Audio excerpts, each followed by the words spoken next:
Ito si Lolo Harry. Pakilala niya sa kanyang lolo sa taga-alaga nitong si Eliza. Lolo, itong caregiver niyo si Eliza. Bakit ako magki-caregiver, Luis? 40 lang ako.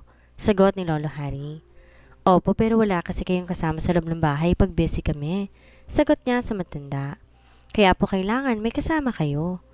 Sino ba tong babaeng to? Turo niya sa mama niya. Bakit may kakaibang mukha dito? Nasaan ang asawa mo, Luis? May ginagawa pa po siya? Initian niya ang matanda. Napakasipag talaga ni Elena. Ang swerte mo talaga, no? Kaya sabihin mo sa anak mong si Rafael kapag nag-asawa, gaya ng mami niya, mabait na, masipag pa. Hinawakan na matanda ang kanyang kamay. Sino nga ba to? Si Eliza po ang inyong makakasama? Ah, kagandang bata naman ito. Ituturo sa ni Mommy ang lahat, Eliza. Pwede ka mag-off ng Sabado at Linggo dahil narito kami ng asawa ko noon. Pwede kang gumala kung gusto mo. Hindi kayo natutulog dito ng asawa niyo, sir? Tanong nito sa kanya. Madalang, halos weekly lang. Marami kasi kaming trabaho sagot niya. Dito ka rin naman matutulog sa kwarto ni Lolo. May kama talaga dyan sa tabi. Ayaw niya magpa-diaper kasi naiirita daw siya. Mukha namang okay lang si Lolo Wika ng babae. Minsan basta yung nagagalit o kaya magtatanong ng mga bagay-bagay. Sagutin mo na lang kung sakali. Okay po sir, sige. Aalis na muna ako. Naghintay pa sa akin ang asawa ko. Paalam niya sa babae. Ramdam niya sa sarili parang kilala niya to. Wait lang Eliza, nakita na ba tayo before? Sa mga bar or mall? Hindi pa po sir, bakit po? Tanong nito. Kasi you look familiar. Baka po sa panaginip niyo sir na ako ang mapapangasawa ninyo? Napangiti lang siya sa sinabi nito.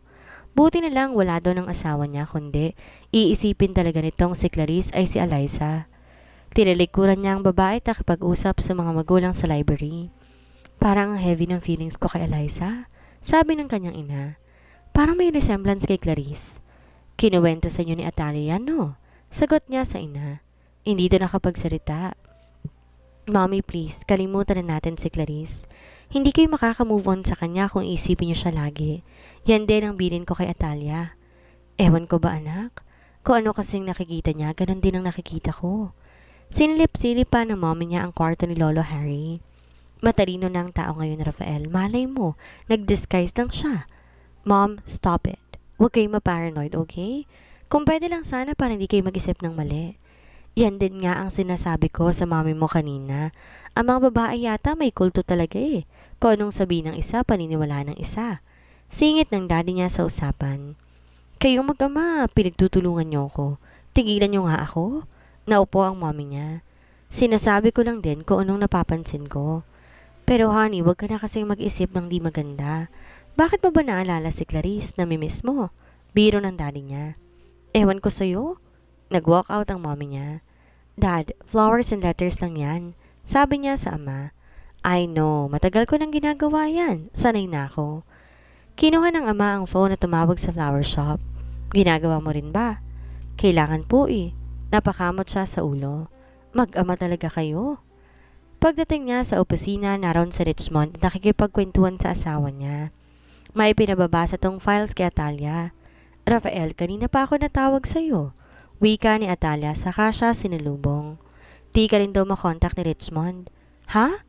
Kinapa niya ang phone sa bulsa. Wala ito doon. Asan ang cellphone ko?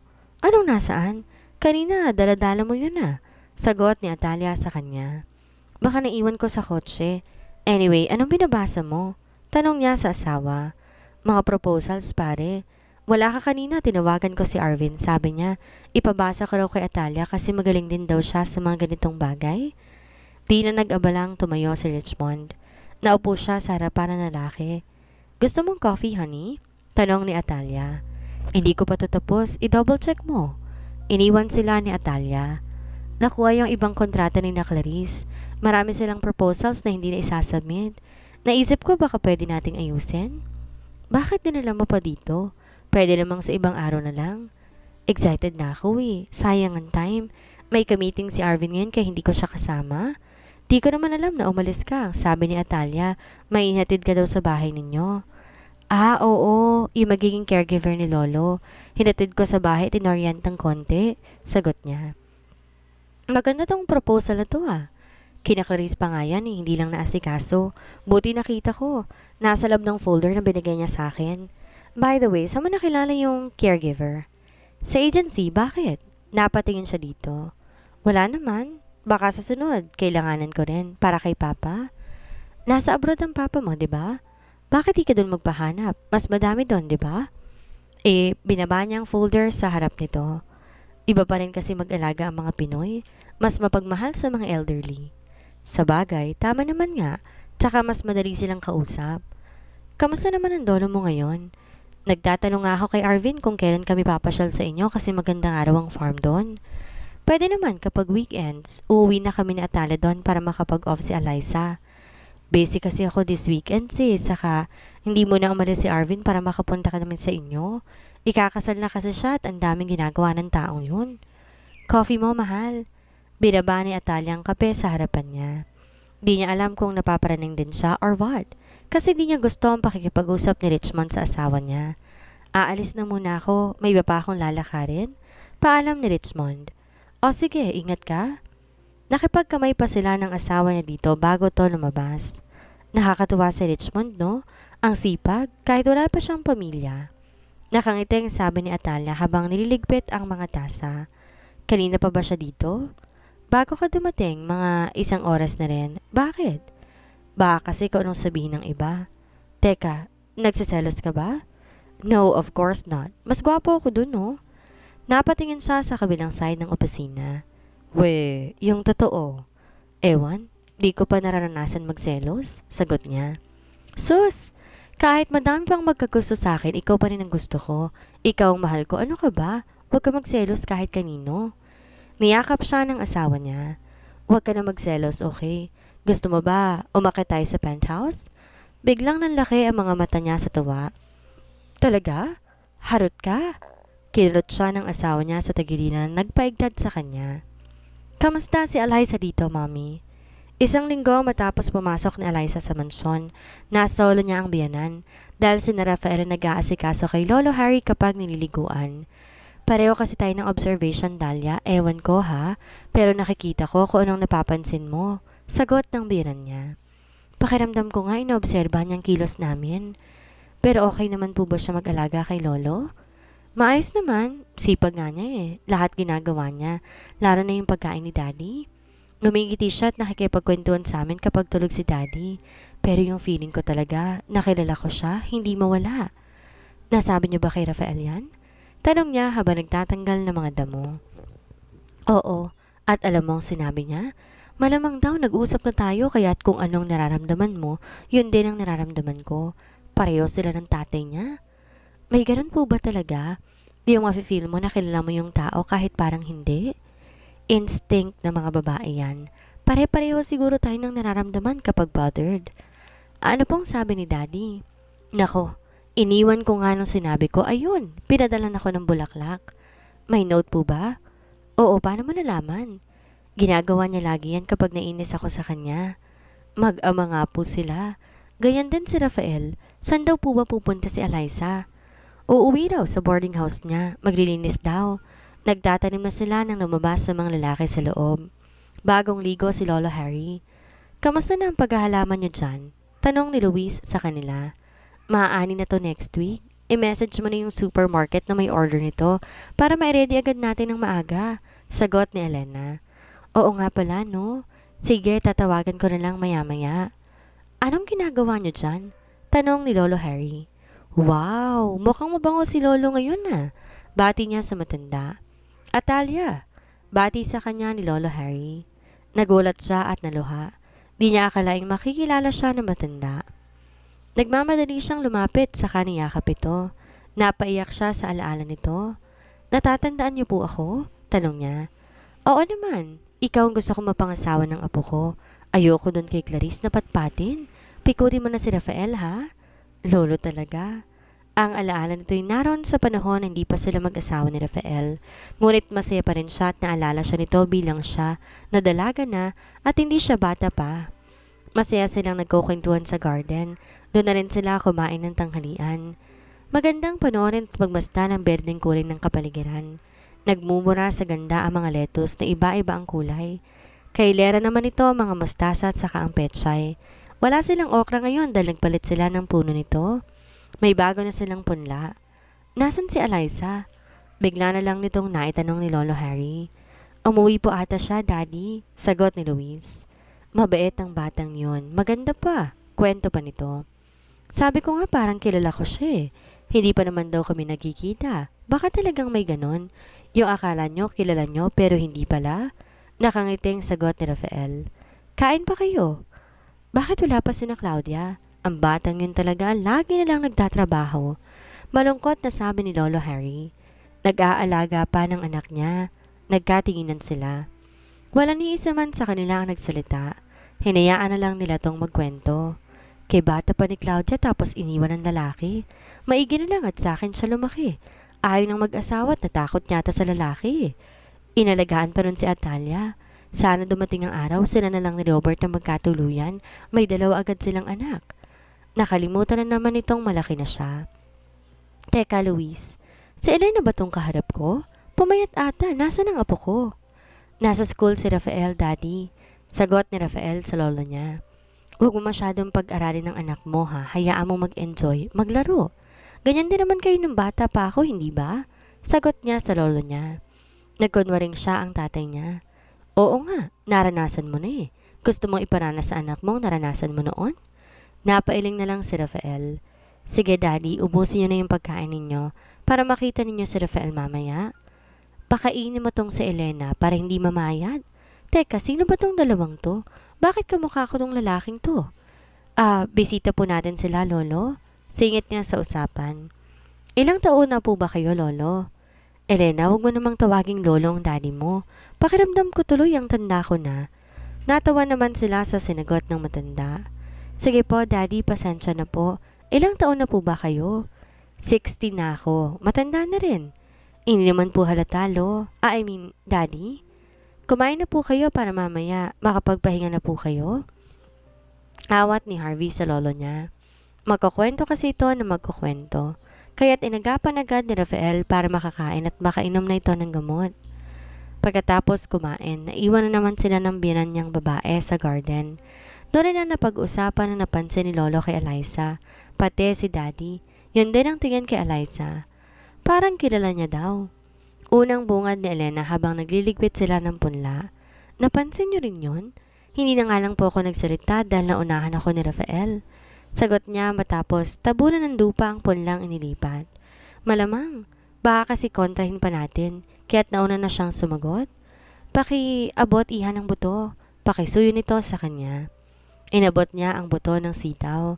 Kaya nga po hindi ko alam kung bakit niya nararamdaman yon. Pero sa akin po parang kilala ko siya. Hayaan mo na, baka nagkakamali lang tayo. Mahirap mag-explain sa mga yan. Magkaiba kasi mag-isip ang mga babae at lalaki. Wala sila ng instinct na meron tayo. Bakit po kaya iniisip din yun ni Lolo? Marahil tumalas ang pakiramdam niya ngayong may sakit na siya. Observant kasi ang lolo mo.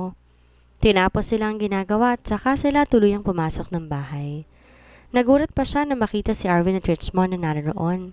Kausap ng mga to ang binan niyang lalaki. Napadalaw kayo. Di na siya nag-abalang lumapit pa sa mga ito. Pasensya na kayo, madumi ako Nagbungkal kasi kami ni Mommy ng lupa.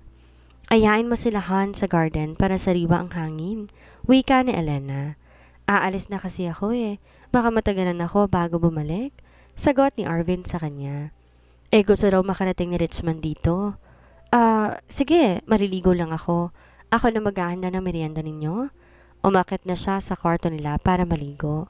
Hoy, baka matulong naman si Atalia. Bulong ni Arvin kay Richmond. Patingin lang Napakamot pa to ng ulo. Shall we? Narinig pa ni Atalia nang lumabas sa mga to sa garden. Hindi na siya nag-aksayang tapunan ng tingin ang mga ito.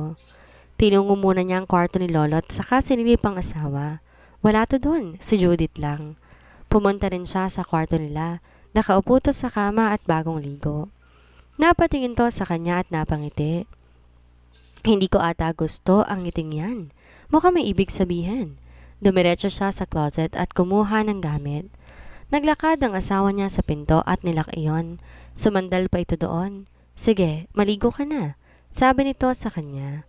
Honey, ang weird mo. Napailing siya. Pagbukas niya ng pinto ng banyo, may nakalatag na sahig sa rubber mat. May mga honey at chocolate syrup sa tabi nito. Bigla, pumasok si Rafael at sinarado ang pinto. Binuksan nito ang shower.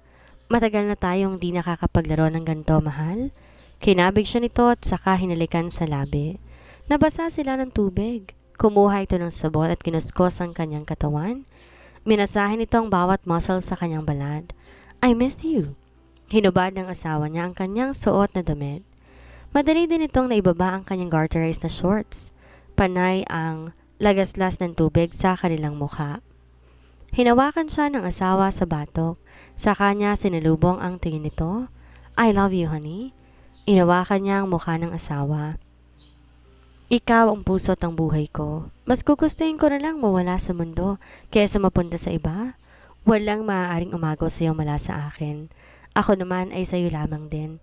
Tayo lang, mahal, hanggang sa huli. Saka mo ring nagsalubong at nagsalpukan ang kanilang mga labi. Lahat ng sulok ng kanilang kalawan, kanilang kinakapa. Teka, aanin natin yan. Tanong niya sa mga chocolate syrup at honey na naroon. Ganito. Kinuha nitong chocolate, pinatulo ng asawa sa kanyang katawan. Saka dinilaan ng chocolate na nasa kanyang balat. Madaming bumagsak sa kanyang dibdib, kaya pinanggigilan nitong maigi ng lalaki. Honey? Napasabunot siya sa buhok nito. Sobrang sensasyon ang nadarama niya. Anong naisipan nito at ginawa yun sa kanya? Halos mapugtong hininga niya dahil sa ginagawa nito. Ang tumulong chocolate umabot hanggang sa kanyang mga hita. Ang ganda nga pala dito, no? Pakli ni Richmond habang pinagmamastan ang mga halamang nakapalibot sa kanila. May mga tags pa. Nilalagay ko yan, iho, para kapag kailangan ng mga katulong kumuha, hindi sila mahihirapan. Sa greenhouse naman, tinutulungan ako ni Atalia sa mga punla. Napakasipag ng batang yan sa pagtatanim. Kwento ni Elena. Ito namang si Rafael walang green thumb. Lahat ng tinatanim ng batang yan namamatay. Mommy, alam niyo namang di ako pa pwede sa mga ganyang halaman. Halaman lang ng asawa kong kaya kong buhayin. Biro ni Rafael. Siniko niya ito. Loko-loko ka talaga. Sana all na lang. Sagot ni Richmond. Mahilig po pala kay tita sa mga greens? Mahilig kami sa mga salad, iho. Sagot naman ni Robert. Mahilig magtanim ang mommy. Si Rafael, mana siya kay daddy. Ang init ng kamay nila. Tito, ba't pa nawala na yung papaya dito sa gilid? Tanong ni Arvin. Doon na namin nilagay. Mas okay daw kasi doon ang hilera ng papaya at malunggay. Sagot nito. Ang cute ng mga kamatis, maliliit. Inawakan ni Richmond ang bunga. Hinog na po to, no? Oo, pwede mo nang kainin kaagad. Cherry tomato yan. Medyo acid nga lang yan sa katawan pero okay naman at organic. Tingnan niyo ang greenhouse, wika ni Robert. Nasa bandang dulo ng gilid yun. Nagpunta silang lahat doon. Nakabukas ang pinto. Nanlalaki ang mata nila na makita to. Mommy, di ko to napansin kanina. In-expand niyo pala to? Gulat na gulat siya at manghang-mangha. Oo, kasi baka mamaya maisipan ng dading pumunta rin dito. May kama at couch na doon. Malawak ang taniman. May mga orchid at hanging plants na ornamental. Mas malawak pa palang habulan natin dito kung sakali. Bulong sa kanya ni Rafael. Baliw, may makarinig sa'yo, sira ka? Kinurot niya ang